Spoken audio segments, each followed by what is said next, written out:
Hello everybody, les amis. Salut, c'est Sébastien sur Actualia. On a YouTube. Excusez-moi, j'ai un peu mal à la gorge. Et www.actualia.fr. Alors, aujourd'hui sur Actualia Tech, on va se poser la question, est-ce que je suis devenu un Linuxien sectaire? Alors voilà, parce que, en fait, depuis que j'ai appris la nouvelle de chez Monsieur Fedora, qui donc allait passer eh bien, 2 versions de sa distribution en officiel et non plus qu'une, parce que jusqu'à présent, Fedora, c'était Fedora GNOME, l'officiel, la workstation, comme ils appelaient, et puis c'était tout. Maintenant, vous aurez 2 workstations, vous allez avoir 2 workstations à partir de la 42, qui sortira en avril 2025, et la deuxième officielle, ce sera KDE, avec Fedora KDE. Et moi, à l'heure actuelle, donc, je suis sur 2 distributions. Je suis sur mon PC principal, donc sur une Fedora GNOME, et sur mon PC secondaire, sur, tout simplement, une Sparky Linux GNOME. Mais je me suis dit, c'est 2 distributions différentes et tout, etc. Alors pourquoi j'avais pris Sparky Linux sur mon PC, mini PC Dell 3080, c'est parce que donc elle était un petit peu plus légère, un petit peu plus fluide qu'une Fedora. Après, je me dis que maintenant, vu qu'il y a 2 officiels chez Monsieur Fedora, ça serait peut-être sympa, eh bien, de suivre les 2 sur 2 machines différentes. Et de plus, vu que KDE est un peu plus light dans la théorie par rapport à GNOME, ben ça pourrait passer sur mes mini Dell 3080 si je veux faire aussi un petit bon montage avec. Voilà, tout simplement. Alors, quand j'ai dit pourquoi, en rigolant bien sûr, sur la pointe de l'humour, est-ce que je suis devenu un Linuxien sectaire? C'est parce que j'adore de plus en plus Linux, je passe plus de 90% de mon temps sur Linux, et en plus, bon, je vous avoue, et en plus... voilà, plus de 90% de mon temps sur Linux. Bon, en plus, je passe aussi un petit peu de temps sur macOS, sur Chrome OS. Chrome OS, c'est plus quand je suis à l'extérieur. Et je vous avoue que Windows, eh bien, ça fait un moment que je ne l'utilise plus. Voilà, vous savez tout. Je bosse principalement sur Linux. Le reste du temps, macOS tranquille, dans mon fauteuil, dans le canapé ou dans le salon, enfin dans le salon, dans mon canapé ou dans mon fauteuil, tranquille, voilà, j'utilise mon MacBook Air, et donc à l'extérieur, mon Chrome OS qui est en parfaite harmonie avec mon téléphone qui est un Pixel 6a. Bon, alors, vu que maintenant je suis principalement sur Linux, mais en plus, je ne veux plus qu'une seule Linux, c'est Fedora. Voilà, grâce à Adrien qui m'a poussé un petit peu dessus. Et au bout d'un moment, je me suis aperçu que c'est vrai qu'elle était top, cette distribution. Et c'est vrai que si on pense GNOME, on pense forcément, malgré tout, Fedora. Voilà. Si on pense Cinnamon, on pense, malgré tout, Linux Mint. Si on pense KDE, on pense, je sais pas, KDE c'est un peu tangent, on va dire plutôt Mandriva, plutôt KDE Néon, voilà par exemple. Et il est vrai que Linux Mint a été longtemps mon chouchou, mais elle correspond plus trop à mes attentes, parce que je veux la voir à la fois une distribution stable, c'est ce qu'elle est, mais où il y a des mises à jour assez fréquentes, assez fraîches, je dirais. Et c'est vrai que Fedora fait ça. Donc elle vous permet une distribution stable, mais à la fois quand même assez fraîche. Et en plus, tous les 6 mois, elle est mise à jour en version majeure. Et c'est quand même relativement sympa. Et la meilleure expérience que j'ai pu avoir sur GNOME, c'est vraiment avec Fedora. Je vous dis que vu que maintenant il s'intéresse à la version KDE, peut-être que aussi KDE va être le top. Et puis KDE, je vous avoue aussi franchement, ce DE commence à m'intéresser de plus en plus parce qu'il y a des choses qu'on peut faire avec KDE et que j'ai du mal à faire avec GNOME. Alors pas pour faire tourner un logiciel, mais pour m'organiser mon DE, mon bureau. Voilà, tout simplement. Mais ça, je vous en parlerai un peu plus tard. Alors, C'est pour ça le fait que je me suis posé la question, Seb, est-ce que tu deviens un Linuxien sectaire? Puisque tu as déjà mis Fedora, qui je vous avoue, je l'ai mis parce que c'est la seule distribution qui fait bien fonctionner ma carte Nvidia RTX 3060 Ti, voilà. C'est la seule qui vraiment me le fait bien fonctionner. Et je me dis, eh ben autant maintenant s'organiser, se consacrer qu'à une seule et unique distribution. Ce qui m'empêchera pas de vous tester des distributions quand elles sortent, comme dernièrement, je l'ai fait avec Elementary OS et avec GXDE, voilà. Mais malgré tout, donc bien sûr, je vous donnerai aussi toutes les informations sur toutes les autres distributions que je peux glaner à droite et à gauche. Mais malgré tout, je pense que pour moi, je vais faire un peu comme Adrien, c'est-à-dire une seule et unique distribution pour bosser dessus, travailler dessus, m'éclater dessus, bidouiller dessus, etc., etc., sur mes deux PC, que ce soit mon PC principal ou que ce soit mon PC secondaire. Voilà. Alors, oui, bien sûr, pour les tests de distribution droite-gauche, comme Elementary, comme GX, DE et tout ça, j'ai mon petit Toshiba, donc PC portable, et donc lui suffit largement pour faire donc toutes les tests des distributions. Je n'empiète pas sur mes deux PC, le secondaire et le principal. Alors, malgré tout ça, puisque c'est ce que j'ai envie de faire, je me donne encore un petit temps de réflexion, mais je pense que c'est ce que je vais faire. Sur mon PC principal, j'aurai donc Fedora GNOME. Sur l'autre, mon mini PC, j'aurai Fedora KDE. Et comme ça, moi, je pourrais suivre l'évolution, puisqu'ils sont à jour, vachement à jour tous les deux. Je pourrais suivre l'évolution autant de KDE et autant, tout simplement, voilà, de GNOME. Bon, pour vous donner un ordre d'idée, c'était déplorable avec parce que beaucoup m'ont dit mais Sparky Linux, il existe, il n'y a pas d'ISO de GNOME, Seb. Mais je me la suis fait moi-même, c'est-à-dire que je suis allé dans leur système, là, APTE, je sais pas quoi là, et eh bien, je l'ai tout simplement eh bien, installé à partir de là. Et après, j'ai rebooté sur GNOME et j'ai désinstallé KDE et ses outils. Voilà. Ça aussi, c'est assez problématique. Et en plus, KDE sur Sparky, j'aurais pu dire, bon, ben, je vais tester KDE sur Sparky. Eh bien, il a un train de retard, voilà, par rapport à la normale. Et comme ça, au moins, j'aurai toutes les commandes, tous les trucs, tous les 6 lignes de commandes et tout, eh bien, donc, sur une seule et unique distribution. Alors, c'est là où je me suis posé justement la question, pour revenir à nos moutons, est-ce que tu es devenu, Seb, un Linuxien sectaire? Ben, après, on s'est dit, mais c'est quoi en fait un Linuxien sectaire? Eh bien, c'est entre la passion et la ferveur débordante. Débordante, pas dévorante. Oui, on peut dire aussi dévorante d'ailleurs.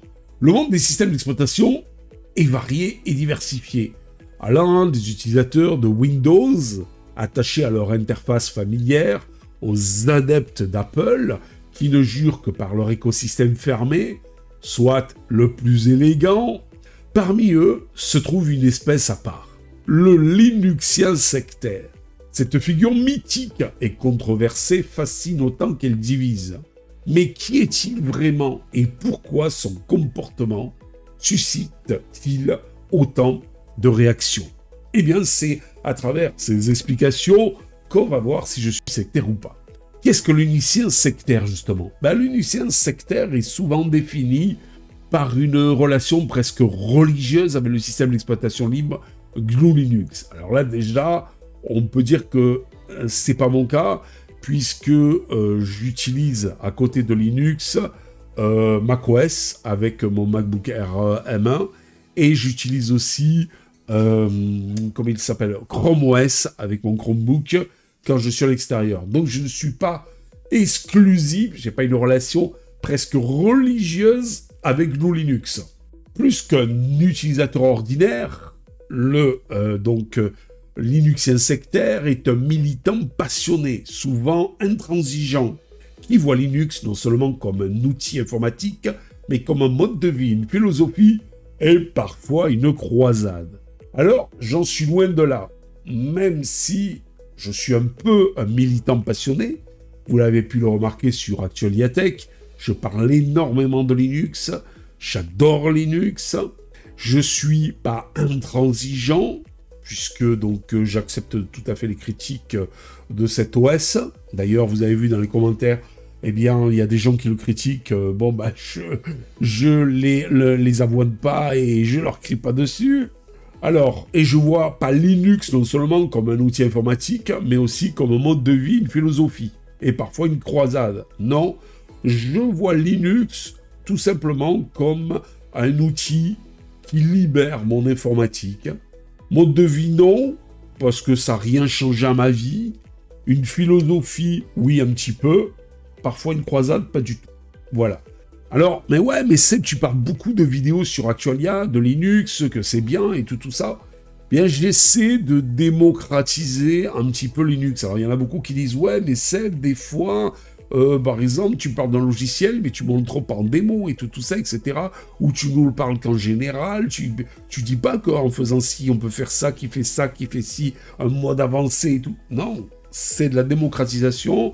Par exemple, comme un FreeCAD est sorti en version 1.0, après 22 ans de développement, bah, tout simplement, j'ai dit, hé les gars, voilà, il y a FreeCAD qui est sorti en 1.0, voici les nouveautés, ça fait 22 ans qu'il est en train de devenir mature, maintenant c'est la version 1.0, elle est stable et tout, et puis voilà. Donc, si vous voulez, je fais beaucoup de démocratisation de Linux, je fais beaucoup d'informations, beaucoup de petites astuces, parfois de tests de distribution, voilà.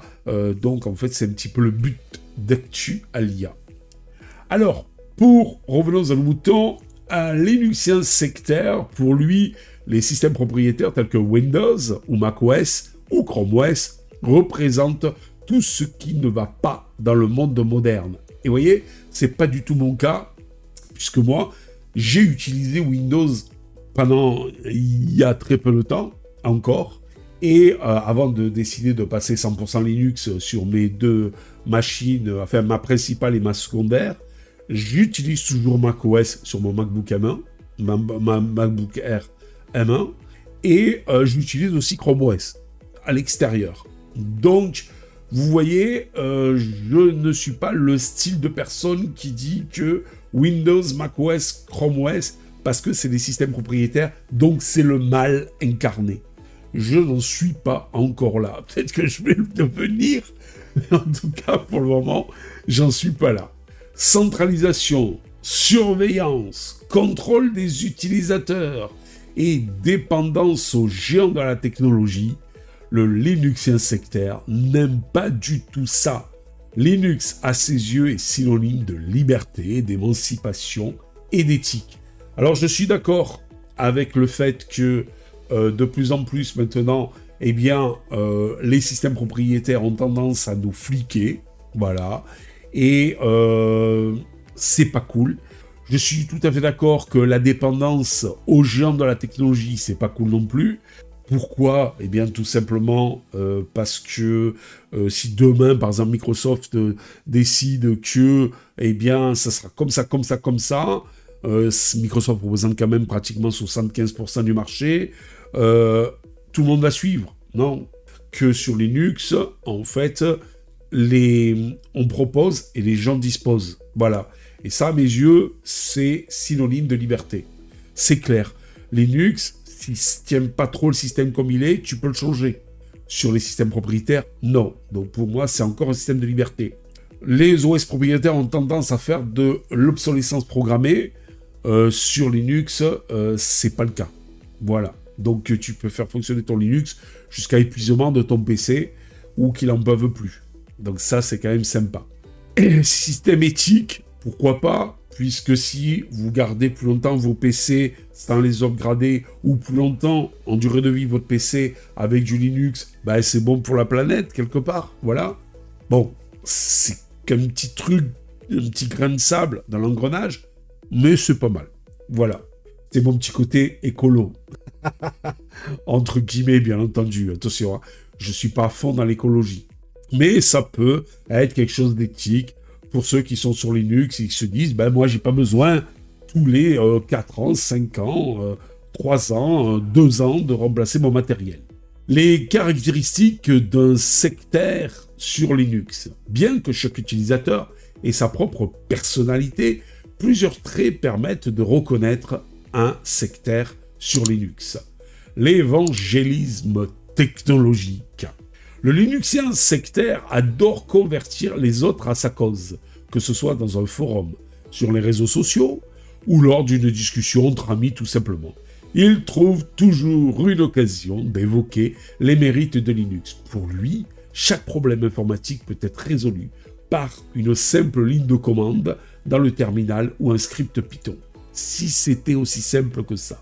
Mais bon, c'est vrai que c'est un petit peu, pas le but, mais un peu l'idée d'Actualia, de démocratiser Linux, de montrer que Linux, c'est pas si compliqué que ça, de montrer qu'un débutant peut se lancer dans Linux, mais pas que ça, bien sûr.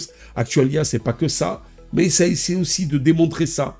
Pas d'une vision sectaire en disant, et en appelant par exemple Windows, comme certains Linuxiens aiment le faire, mais malgré tout, c'est vrai que je pense pas être sectaire en voulant démocratiser ce beau système qu'est Linux.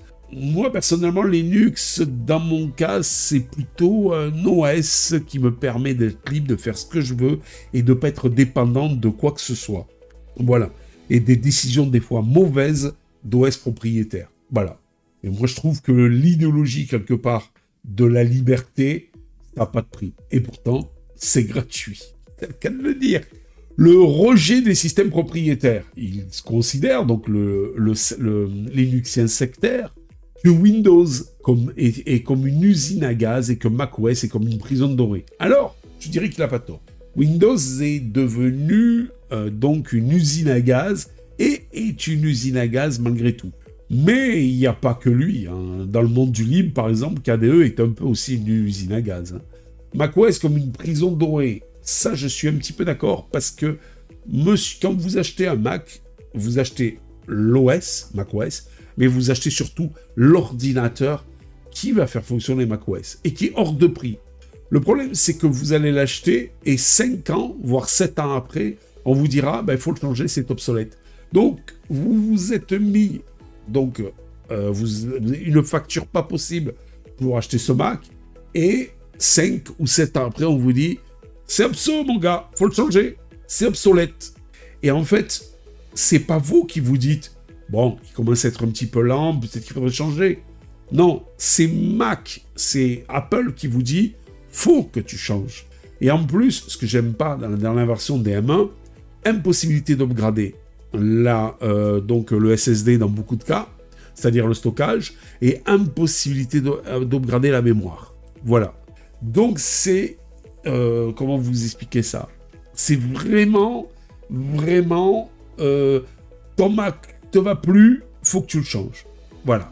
En plus, sur macOS, si vous voulez autre chose qu'un iPhone, bien quand vous le branchez, il ne se passe rien. Il vous faut un logiciel tierce pour faire fonctionner en fait un Android. Un téléphone Android, je voulais dire, si jamais vous le branchez, il ne se passe rien. Il n'y a que les iPhones qui sont gérés.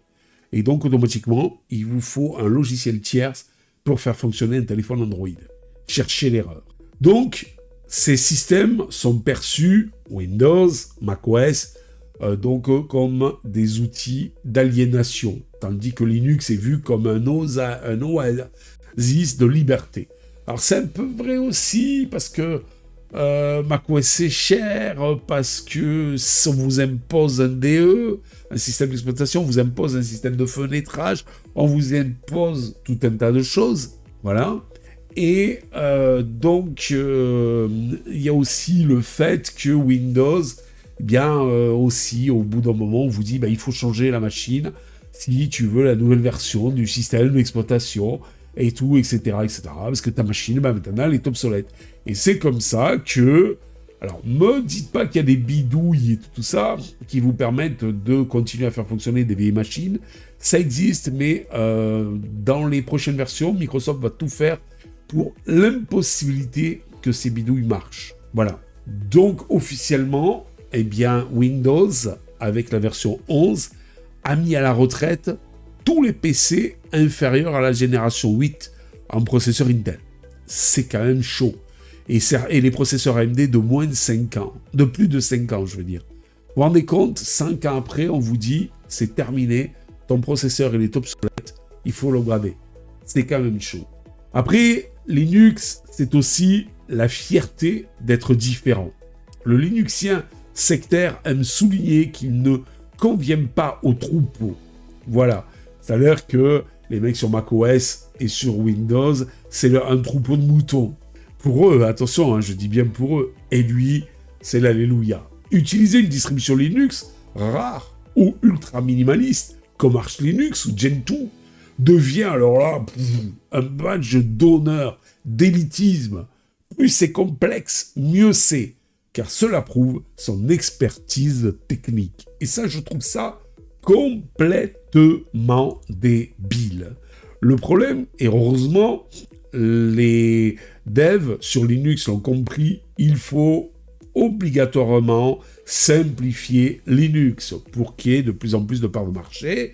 Ça a été fait avec des DE de plus en plus matures, avec des DE où il y a de moins en moins besoin de taper des lignes de commande. Et ben voilà, ça a été au rendez-vous, les parts de marché ont augmenté. Et donc les utilisateurs sont là. Mais il faut encore plus le simplifier. Voilà. Et là, vous aurez un vrai OS, un vrai concurrent, je dis bien, enfin un vrai OS, on l'a, mais un vrai concurrent, donc en fait des OS propriétaires, tout simplement. Alors, le Linuxien sectaire, c'est aussi un certain mépris pour les débutants. Paradoxalement, bien qu'il veuille convertir les autres, le Linuxien sectaire peut se montrer condescendant envers les nouveaux utilisateurs. Si quelqu'un ose demander comment installer un logiciel, il risque de recevoir une réponse sarcastique du style RTFM, read the manuel. Voilà, je ne dirai pas la suite. Et donc, c'est pas cool. Voilà, parce que autant les gens qui sont allés sur Linux sont à l'aise, mais ils ont tous commencé en se demandant certaines choses qu'ils trouvent tellement basiques maintenant, mais qu'ils trouvaient bien compliquées au départ. Et je pense que pour une personne qui désire s'intéresser à Linux et qui est débutant, n'allez pas sur Arch. Mais n'allez pas là-dessus. Arch, Manjaro, tout ça, laissez tomber. Allez plutôt sur une Linux Mint ou une Ubuntu. Vous serez tranquille, vous commencerez bien à apprendre les choses. Il y a des forums vraiment orientés débutants où on ne va pas vous envoyer bouler pour une chose ou pour une autre. Et ce sera beaucoup plus fun pour vous, je vous le dis franchement. Parce que parfois, sur des forums Arch Linux par exemple, il y en a qui sont à la limite de l'impolitesse, voire pas du tout polis envers les personnes qui débutent. Les forces du Linuxien sectaire, malgré son attitude parfois agaçante, le Linuxien sectaire joue un rôle important dans l'écosystème donc technologique. Un militant pour la liberté numérique. Regardez par exemple M. Richard Stallman. Ses convictions, bien qu'extrêmes, mettent en lumière des questions essentielles. Alors, sur quoi, Seb? Par exemple, sur la confidentialité de vos données personnelles, la sécurité, le contrôle des données. Un passionné souvent compétent. Grâce à son obsession pour Linux, il est souvent une mine d'informations pour les utilisateurs les plus novices, ceux qui veulent débuter. Et ça, c'est sympa.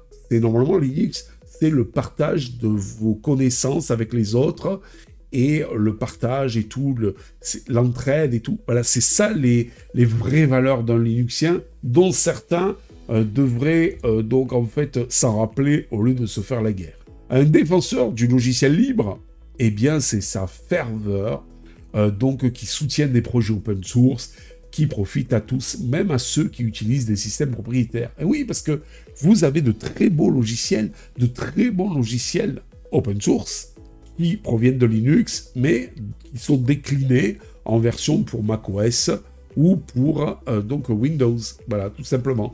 Par exemple, GQRX, qui est un logiciel qui vous permet de faire de l'écoute radio amateur, et pas que, et bien donc vous pouvez l'avoir aussi sur macOS. Voilà. Et pourtant, au départ, ça vient de Linux. Les limites de son approche au Linuxien sectaire. Cependant, son intransigeance peut poser des problèmes. Et c'est là un manque de nuances. Le Linuxien sectaire tente à voir le monde en noir et blanc. Il oublie que tous les utilisateurs n'ont pas les mêmes besoins ou compétences techniques. Et c'est ça le problème. Voilà, tout le monde n'est pas comme vous, cher Linuxien sectaire, et donc a parfois besoin de plus d'informations, de plus de données pour comprendre les choses. Le rejet des compromis. Le Linuxien sectaire méprise souvent les distributions user-friendly, comme Ubuntu, Linux Mint, qui considèrent comme des Linux pour les faibles. Et ça, c'est complètement débile. Linux est Linux.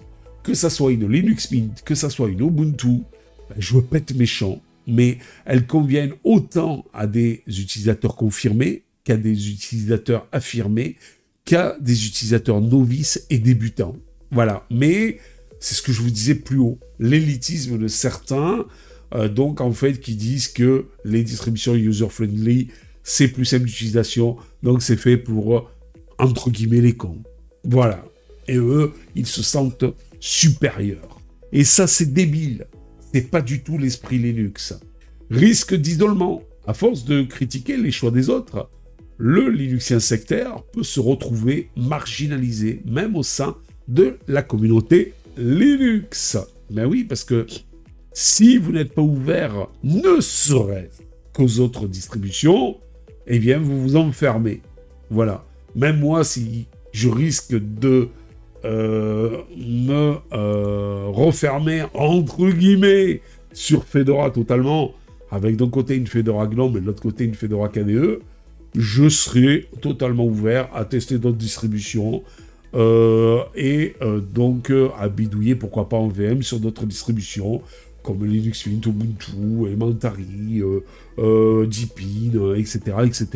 Peut-on, malgré tout, essayer de réconcilier passion et ouverture? Le Linuxien sectaire pourrait tirer profit d'une dose de pragmatisme, plutôt que de chercher à imposer Linux comme le choix absolu.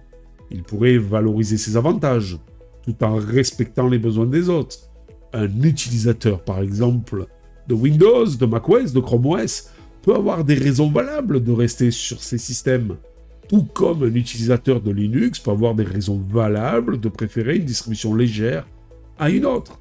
Ben oui, parce que bon, par exemple, si vous ne voulez pas changer de matériel, ben vous allez utiliser une distribution légère qui vous permettra d'exploiter au mieux le matériel sur lequel vous êtes s'il est un peu vieillissant.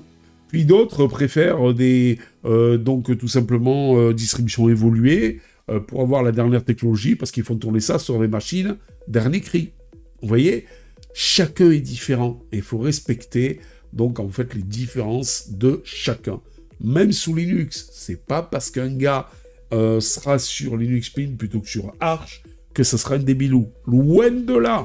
Je connais des gens très confirmés qui sont sur Mint parce qu'ils aiment ça, c'est léger, c'est sympa, c'est cool, et ils adorent ça, c'est tout, voilà. Technicien, gros connaisseur, confirmé sur Linux ne veut pas forcément dire je vais me prendre le chou avec une Arch ou avec une Gentoo.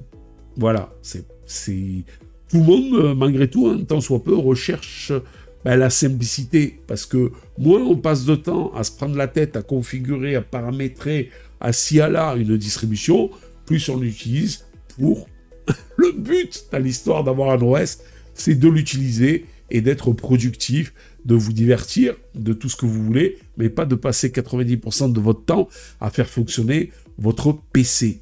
Voilà, et ce qui a fait la force de macOS, c'est aussi de Windows. Donc mettez-vous ça dans la tête, cher Linuxien sectaire. Pour conclure cette vidéo, le Linuxien sectaire est à la fois un personnage fascinant, mais aussi agaçant.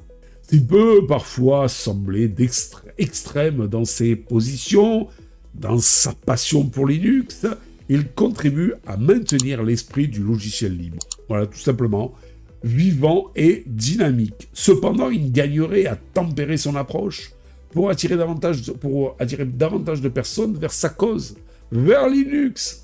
Après tout, la force de Linux réside dans sa diversité, soit, et son adaptabilité, et non dans une vision unique et rigide. Et ça, c'est bien vrai.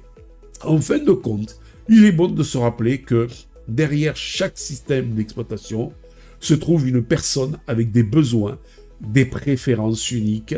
Si la communauté Linux veut grandir, elle doit apprendre à embrasser cette diversité, même si cela signifie parfois faire des compromis. Par exemple, moi j'ai un pote qui ne peut pas gérer son GPS sur Linux. Mais que ça soit avec Wine, c'est impossible. Voilà, il faut obligatoirement passer par Windows. Après, il a trouvé le compromis, il a mis en VM un Windows pour gérer son GPS. Mais vous voyez, il n'a pas pu se passer de Windows. Voilà, donc il ne faut pas être si sectaire que ça, être à l'écoute des gens, des besoins des gens, et éventuellement, si ces besoins-là ont, qu'est-ce que je voulais dire, eh bien la possibilité d'être exécutés sur Linux, avec toutes les alternatives qu'il faut, pourquoi pas. Moi, à un moment donné, c'était pas possible. Je pouvais pas passer sur Linux. J'avais des outils très spécifiques qui fonctionnaient pas sur Linux, même à travers Wine et tout, etc. Même à travers une émulation, enfin une virtualisation. Et je pouvais pas. Après, j'ai simplifié certaines choses. Et maintenant, je peux tout faire sur Linux. Voilà. Alors, sinon, je vous avoue, si j'avais pas pu faire tout ce que je voulais sur Linux, je serais resté contraint, forcé, même si j'adore Linux, je serais resté sur Windows. Vous voyez ce que je veux dire? Voilà. Allez, sur ce, je pense que je ne suis pas un Linuxien sectaire, puisque j'utilise quand même macOS un petit peu et Chrome OS en l'extérieur, c'est-à-dire quand je suis en dehors, couplé avec mon téléphone, Google Pixel 6a, et malgré tout, Actualia n'est pas une chaîne sectaire Linux, c'est juste une chaîne qui démocratise, Linux, parce que nous, on aime bien ce système qui, malgré tout, vous fait faire des économies et vous permet de garder votre matériel informatique bien plus longtemps. Voilà, et tout ça dans la liberté et sans vous prendre la tête. Allez, sur ce, n'oubliez pas le petit pouce en l'air, n'oubliez pas de vous abonner, tout ça pour nous encourager dans cette belle, justement, aventure multimédia sur Linux. Allez, ciao les amis, et vous vous sentez sectaire ou pas sur Linux? Dites-moi tout. Bye bye. Si vous avez aimé cette vidéo, abonnez-vous, mettez un pouce en l'air, et partagez cette vidéo, merci, cela fait toujours plaisir.